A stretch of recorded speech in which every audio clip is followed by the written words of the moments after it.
हन सुंदर नहीं कोनो धाम यो भैया ई हन सुंदर नहीं कोनो धाम यो भैया। एक सब गोटे मिथिला धाम के जयकारा लगावे के फिर दोनों हाथ उठा के लिए सब गोटे प्रेम से बोलिए मिथिला धाम की जय। और हाथ खाली हुए तो तालियां बजा के सब बैठे मिट ताली के संग कि सब पावन धरती पर मिथिला धाम सब पावन धरती पर मिथिला धाम यो भैया ई हन सुंदर नहीं कोनो धाम यो भैया ई हन सुंदर नहीं कोनो धाम यो भैया सब पावन धरती पर मिथिला धाम यो भैया सब पावन धरती पर मिथिला धाम यो भैया।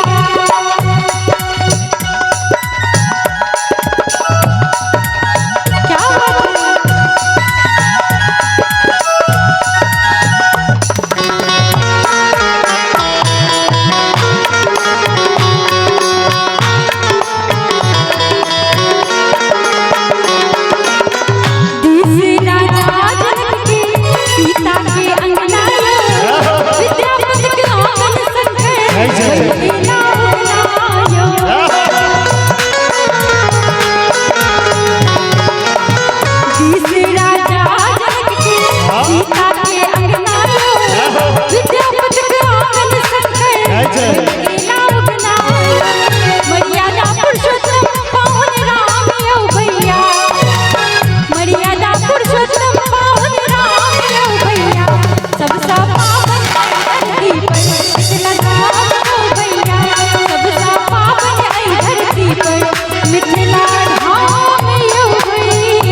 अपन मातृभाषा मैथिली सबकी बाजू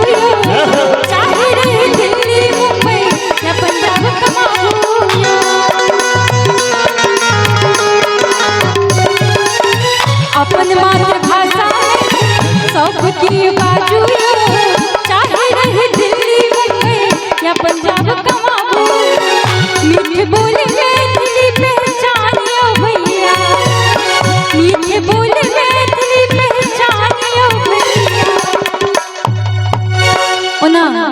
दुनिया में कहल जाए कि मैथिली से मीठ भाषा की किछ नहीं। बिल्कुल एक बार सब गोटे नीते दोनों हाथ उठा के चाचियों से आग्रह एक बार चाहत कि अपन माइक पाइन के लिए एक बार जोर से हाथ उठा लिया सब गोटे भगवती जी का सलामत हाथ दे देले छतीन वह गोटे उठे अब एक हाथ उठा ले सब गोटे जय मिठ मिठ ताली के संग कि सब पावन आई धरती पर मिथिला धाम यौ भैया सब पावन आई धरती